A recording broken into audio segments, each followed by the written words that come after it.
Story 1. Back in the late 1980s, I was tending bar at a Bennigan's. A man walked in around 11 p.m. He walked, talked, and looked sober. He ordered a wild turkey Boilermaker. We chatted. I ran his card for the tab, set the drinks on the bar, and walked to the kitchen to grab a food order. A few minutes later, I turned around, and he wasn't there anymore. I looked over the bar to find him on the ground in a pool of his own urine. I called the manager, who came with a busboy to clean up the mess. While waiting for a cab at the host station, the man got back up, took a swing at the manager, and fell flat on his face. Blood splattered from his busted nose went everywhere. Before the busboy could get to the mess, the man urinated himself again. This time we called the police. The man admitted to taking a couple of Xanax just before walking in. Story 2. I worked as a bartender at a marina about 20 years ago. This was the kind of place that had several million-dollar yachts that the owners would basically treat as hotel rooms for several weekends of the summer and never leave the slip. Anyway, this couple rented a slip one weekend and came into the bar on Friday night. As the night went on, rumors started to circulate that they wanted to find 3 to 4 guys to go back to their boat to be intimate with her while the guy watched. A couple of the regulars that I knew obliged and said it was a pretty weird scene back there. The couple came back the next night, and she was dressed in a fishnet top with nothing underneath. They weren't there long before finding another group of men to repeat Friday night's excursion. Story 3.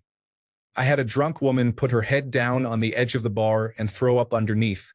When we told her she had to leave, she stood up, slipped on her own vomit, slammed her head on the granite bar top, and fell into her own mess. When she stood back up, she had a cartoonishly sized knot on her forehead. She then smiled and asked me what I was doing later. I respectfully declined.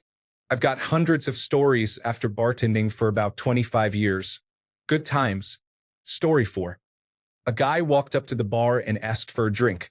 He was visibly intoxicated, so the coworker said he was going to close the guy's tab and get him a cab. The drunk guy responded surprisingly well and said, "Okay, I just need to go to the bathroom first and I'll be back."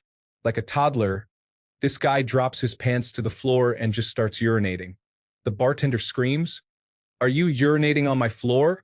The guy sort of snaps into reality, looks horrified, and just runs. Story 5. Had a brief run as a summer job and once had this guy apparently try to drug his date but seemingly grabbed the wrong drink and drugged himself instead.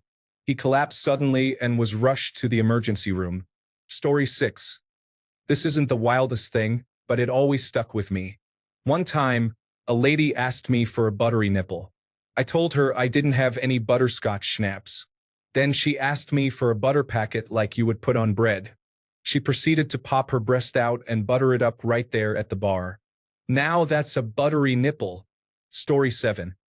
From someone on the other side of a bar, I once saw a bartender, while mixing a cocktail, fling the shaker from one hand to the other. He missed, and it took out about 12 bottles on the shelf behind him. He tried to act casual, didn't react, and picked up a new shaker and began again. Story 8. The week Budweiser Platinum came out, I was tending bar at the Buffalo Wild Wings in the Atlantic Terminal in Brooklyn. I have never, ever seen so many vomiting drunks in a single bar before. We had tried to warn them just how much more alcohol was in the Platinum compared to the Light. 3 people threw up on the bar top in a half hour. Novelty wore off quickly, thank goodness. Story 9. An 8-month pregnant woman came in with her partner or husband. He ordered a lot of very expensive alcohol, got upset about something, and stormed out. She stayed, drank all the alcohol, and was very loud and disruptive, then left, or at least we thought she did. The general manager caught her on her knees in the men's room with another man. He asked them to leave and made the mistake of not following them. She ducked into the laundry room as she was leaving, squatted down, and urinated all over the floor. This was a Michelin-starred restaurant. Story 10. Working a bar in Charlotte on a Saturday night, I was out front having a cigarette when I saw this group of guys, whom we had removed 15 minutes earlier for being too rowdy, struggling with their one friend who was the main reason they were ejected. This man was determined to get back inside, and his 4 buddies could barely hold him back. They ended up all falling through a chain-link fence into a freshly dug pit in a construction zone across the street, and he came scrambling up on all fours like a demented spider monkey, rushed across traffic and back towards my bar. Also outside with me was our head of security, whom I will call Vance. Picture a man who is 6 feet 3 inches, 260 pounds, and looks like a black Mr. Clean. Vance wasn't paying attention to the commotion developing because he was on the phone talking to some of his employees. The Red Bull gamma-hydroxybutyric acid-fueled man ran straight towards the front door, and Vance was a couple of feet off to the side with his back towards the street. What happened next was incredible. Somebody shouted, "Vance, look out!" And he immediately turned and unleashed the most impressive roundhouse kick you have ever seen. Like it would have made Chuck Norris envious. Without hanging up his phone call, he pivoted and launched that guy back towards the curb. The man was knocked out. His buddies collected him and apologized, and we let them leave quietly before anything else happened that might require police assistance. So what, you say? Bar fights are not that memorable if you've been behind the bar for many years, right? The next morning, I was setting up the Bloody Mary bar for the Panthers tailgate pregame event, when I heard an incessant knock at the front doors. I finally went to answer it, and it was the guy from last night. "What do you want?" "Sir, I'm really sorry for my behavior last night. I was out of control, and I am so very sorry. But at some point last night, I lost a tooth, and I was hoping you either found it while cleaning up, or maybe I could check to see." Sure enough, the man was missing one of his front teeth. I didn't think he would find it because the altercation happened mostly outside. But since he was carried out last night by security and his friends, I decided to humor him. I let him look around the floor while I continued setting up, when I heard him choke and snort. Bending over to look had caused the tooth, which was lodged up in his sinus cavity, to work itself loose. Vance had kicked that man so hard his tooth got stuck in his nose for 8 hours. It is still one of the most remarkable things I've ever witnessed. Story 11. Oh boy, this one will stay with me forever. During one of the big events of the year, we had a full-on brawl breakout in the parking lot between old men, most of whom are veterans, and young college-aged kids. After we broke it up and got them all separated, we asked what happened. The people who started the brawl were a father and son who hadn't seen each other in a long time and both agreed to meet up and introduce their significant others. Turns out they were both dating the same girl. Story 12. I saw a guy stab our bouncer in the neck with a screwdriver. It turned out this guy had previous violent felonies. Our bouncer recovered after surgery. The guy got 20 years in jail. Story 13. Had a guy come in and sit down at the bar, dressed in a full tan suit. Didn't look like it fit him too well. He had dark sunken eyes and ordered a shot with his drink. He put a few of those away but wasn't causing trouble, nor did he talk to anyone. In my experience, the people who don't talk and look like this guy have some real problems going on. One of my waitresses was walking past him and overheard him saying something along the lines of, "There's nothing we can do about it now." Shortly after this man comes in, a regular of mine also joins the bar, and after a quick chat, we start trying to involve the man in the tan suit. They start talking and eventually go outside for a smoke. About 25 minutes pass and the man in the tan suit comes back in with a ghostly look on his face, what I can only imagine could resemble shell shock. Casual, slow, and deliberate. He pulls out a huge kitchen knife from his suit jacket. He didn't make any sudden movements, just kind of looked around at everyone staring at him. I think I said something like, "Whoa man, it's all good. Let's just calm down." I don't even think he really registered what I said before he started running out of the venue. I followed him at a distance and watched him shove his suit jacket and knife in a bin, and he stumbled into a more populated area. Against all odds for this area, I ran into 3 police officers. I gave them the story, the description, and then returned to my bar to assess the staff. I found my regular back at the bar who looked shook. He explained to me that the man in the tan suit had just received a diagnosis for stage 4 stomach cancer and he just had his 3rd child. He was on the phone to his mom about it. Fast forward maybe 2 weeks later, and a suburb that was close to me reported a domestic violence dispute where police officers were called to a house.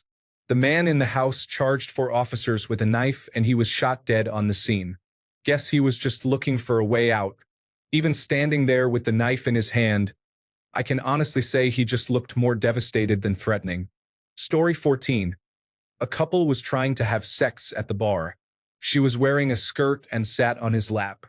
I noticed them fidgeting a bit with her hands below the bar.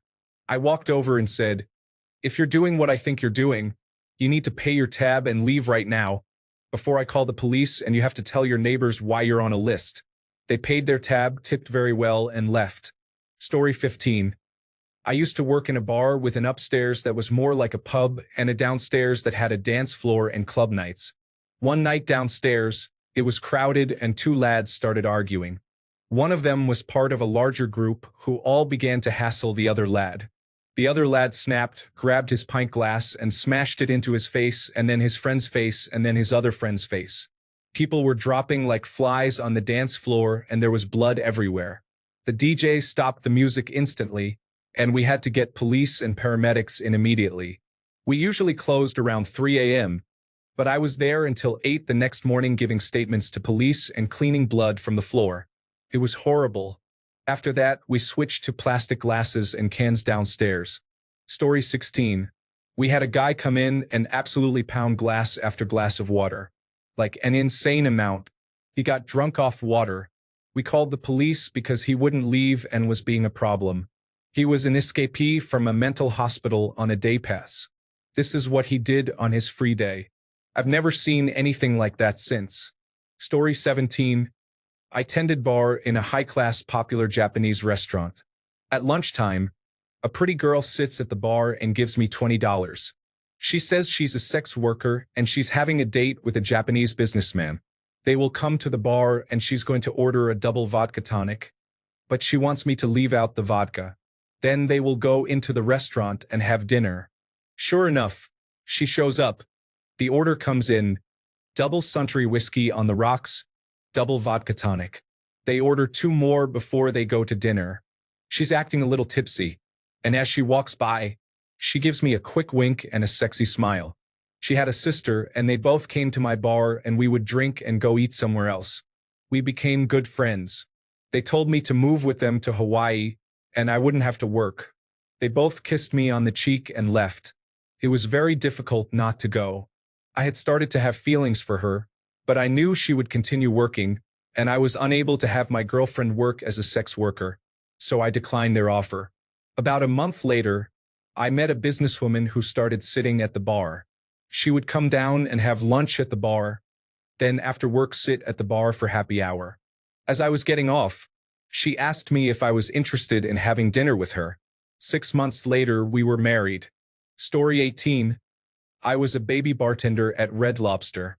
It was a slow lunch shift, and I was serving 2 girls who couldn't keep their hands off each other. I mean, I don't think shrimp scampi is that sexy, but who am I to judge? At any rate, they finished their meal but excused themselves to the bathroom right before I dropped the check. They have been gone for a minute, so I mention it to Barb, our mom server who is in her 50s and has worked at the Lobster for about 20 years. She says, "I'll go find them." She pops into the restroom and immediately comes out screaming. Turns out she saw one of them on the counter and the other one having dessert. Why someone would decide that a Red Lobster bathroom in El Paso on a Wednesday afternoon was the perfect place to get their swerve on is beyond me. They tipped okay, though. Story 19. College bar in the 90s, several drunk girls were getting into a heated debate on the proper way to give a guy a blowjob. This went on for 20 to 30 minutes before one of the girls said, "Here, I'll show you." She scanned the bar for some random guy, and for drunk girls took the random guy into the women's room and locked the door. My fellow bartender and I looked at each other with a "no way they are doing this" look. 20 minutes later, the door opened, and the girls sat back in their seats and continued the discussion. The random guy walked out with everyone staring at him. I had never seen a guy with a bigger smile on his face. Story 20. Used to have a customer that people said inherited a lot of money. Apparently, some biker-type dude found out while dating her, dosed her with a ton of LSD and stole her money. She was homeless and a little loony and would come to the bar where I worked. She was always wearing odd, random outfits that looked like she went into a thrift store each day and just put stuff on. Imagine Jim Carrey's outfit when he pretends to be insane in Ace Ventura while searching for answers about Snowflake at the mental institution, and you can pretty much understand what I mean about how she dressed. One day, I saw her rubbing mustard all over her arms, like taking the Heinz squeeze bottle and squeezing it into her hands and then rubbing it all over her arms. I asked her what she was doing. She thought it was lotion. Everyone knew her and knew her story, so she just sort of hung around. It was a wild dive bar with lots of live music. Had another cheap customer order a shot of tequila, then proceed to spill it on the bar. Asks me to replace it. Nope. For others, sure, but for you? Not a chance. She proceeds to scrape the tequila off the bar top into her glass and then take the shot. We're talking about a bar top made of concrete. Porous concrete that smelled terrible no matter how much you cleaned it. Nasty people in this world.